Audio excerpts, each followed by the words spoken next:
Welcome to STV life. நம்மளோட சேனலில் வரிசையாக இந்திய குடியரசுத் தலைவர்களோட வாழ்க்கை வரலாறை பார்த்துக்கிட்டு வரோம். அந்த வரிசையில் இப்போ வரைக்கும் 12 குடியரசுத் தலைவர்களோட வாழ்க்கை வரலாறை பார்த்துருக்கோம்.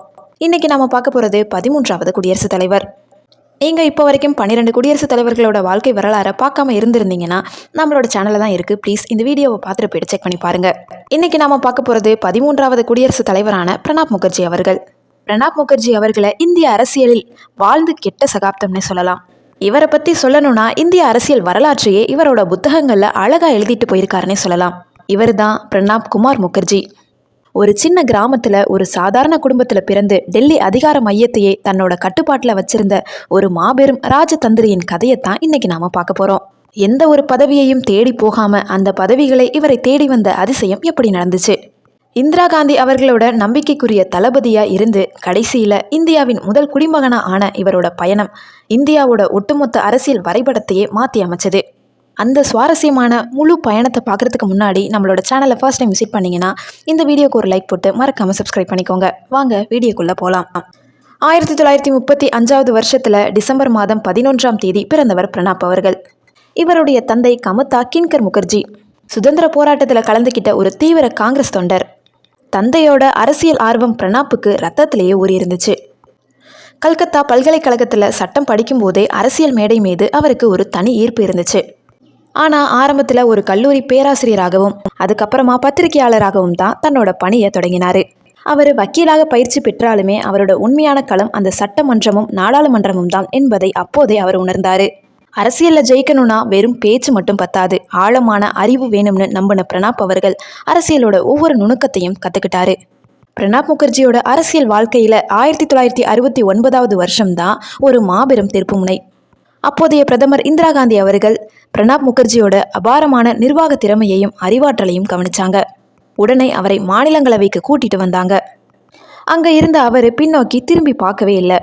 1982 அவருக்கு 47 வயசு இருக்கும்போதே இந்தியாவோட நிதி அமைச்சர் பொறுப்பை அவருக்கு கொடுத்தாங்க இந்திரா காந்தி அவர்கள். அந்த காலகட்டத்தில் இந்திய பொருளாதாரம் ஒரு பெரிய நெருக்கடியில் இருந்துச்சு. அந்த நெருக்கடியில் இருந்து இந்தியாவை மீட்டெடுத்தல் பிரணாப் முகர்ஜியோட பங்கு ரொம்ப முக்கியமானது. ஒரு கட்டத்தில் அவர் காங்கிரஸ் கட்சிக்குள்ளேயே பல எதிர்ப்புகளை சம்பாதிச்சாரு. இருந்தாலுமே இந்திரா காந்தி மேலே அவர் வச்ச விசுவாசம் மாறவே இல்லை. இவங்க 2 பேரோட கூட்டணியும் இந்திய அரசியலில் ஒரு பொற்காலமாக பார்க்கப்படுது. எல்லா சாதனையாளர்களோட வாழ்க்கையிலையும் ஒரு கசப்பான பக்கம் இருக்கும்.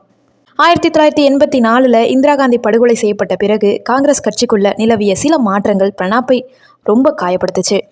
கட்சியை விட்டு வெளியேற்றப்பட்டாரு. ஆனால் இங்கே தான் அவர் ஒரு சாதாரண தொண்டர் இல்லைங்கிறத நிரூபித்தார். உடனே ராஷ்ட்ரிய சமாஜ்வாடி காங்கிரஸ் அப்படின்னு ஒரு புது கட்சியை ஆரம்பித்தார். அந்த சமயத்தில் அவர் எடுத்த ஒவ்வொரு முடிவும் டெல்லியையே அதிர வச்சது. ஆனால் ராஜீவ்காந்திக்கு தெரிஞ்சது பிரணாப் இல்லாமல் காங்கிரஸ் முழுமை அடையாதுன்னு. 1989 அவர் மீண்டும் கட்சிக்குள்ளே அழைக்கப்பட்டார். அந்த திரும்ப வரல் தான் அவரை இந்தியாவின் வெளியுறவுத்துறை அமைச்சராகவும் பாதுகாப்புத்துறை அமைச்சராகவும் உலகமே வியக்கிற அளவுக்கு உயர வச்சது. நிதியமைச்சர், வெளியுறவுத்துறை அமைச்சர், பாதுகாப்புத்துறை அமைச்சர்னு எல்லா முக்கிய பொறுப்புகளையும் வச்சுக்கிட்ட பிரணாப்புக்கு கடைசியில் தேடி வந்தது இந்தியாவின் 13வது குடியரசுத் தலைவர் பதவி. 2012 வருஷத்தில் அவர் 69% வாக்குகள் வித்தியாசத்தில் வெற்றி பெற்று ஜனாதிபதி ஆனார். ஜனாதிபதி மாளிகையில் அவர் இருந்தப்போ சாதாரண மனுஷங்க கூட ஈஸியாக அணுகக்கூடிய ஒரு தலைவராக இருந்தார். அவர் எழுதின புத்தகங்கள் எல்லாமே இந்திய அரசியலோட பல ரகசியங்களை நமக்கு சொல்லுது. குறிப்பாக சொல்லணும்னா தி ட்ரமாட்டிக் டிகேட் புத்தகத்தில் அவர் எழுதின பல விஷயங்கள் இன்றைக்குமே அரசியல் ஆய்வாளர்களாக விவாதிக்கப்படுது. 2020 வருஷத்தில் ஆகஸ்ட் மாதம் 31ஆம் தேதி இந்தியா தன்னோட ஒரு மாபெரும் அரசியல் ஞானியை இழந்துச்சு. பிரணாப் முகர்ஜி ஒரு தலைவர் மட்டும் கிடையாது, அவர் ஒரு நடமாடும் அரசியல் கலைக்களஞ்சியம். அவரோட வாழ்நாள் முழுவதும் அவர் கற்றுக்கிட்ட ஒரே விஷயம் என்னன்னா, அதிகாரம் என்பது பதவியில் இல்லை, அதை நீங்கள் எவ்வளவு நேர்மையாகவும் அறிவோடும் பயன்படுத்துறீங்கன்றதுல தான் இருக்குது என்பது தான். அவரோட மகன்கள் அபிஜித், இந்திரஜித் மற்றும் மகள் சர்மிஷ்தா என்ற இவருடைய குடும்பமே சமூகத்தில் தனித்தனி துறைகளில் சாதிச்சுட்டு வராங்க. இந்தியாவின் 13வது குடியரசுத் தலைவரான பிரணாப் முகர்ஜி அவர்களை பற்றி நீங்கள் என்ன நினைக்கிறீங்கன்றதை கமெண்ட் செக்ஷனில் சொல்லுங்கள். இந்த வீடியோ உங்களுக்கு பிடிச்சிருக்கணும்னு நினைக்கிறேன். இந்த வீடியோ பிடிச்சிருந்துச்சுன்னா லைக் பண்ணுங்கள், கமெண்ட் பண்ணுங்கள், ஷேர் பண்ணுங்கள். சப்ஸ்கிரைப் பண்ணாமல் பார்த்துக்கிட்டு இருந்தீங்கன்னா ப்ளீஸ் சப்ஸ்கிரைப் பண்ணிக்கோங்க. தேங்க்யூ ஸோ மச் ஃபார் வாட்சிங்.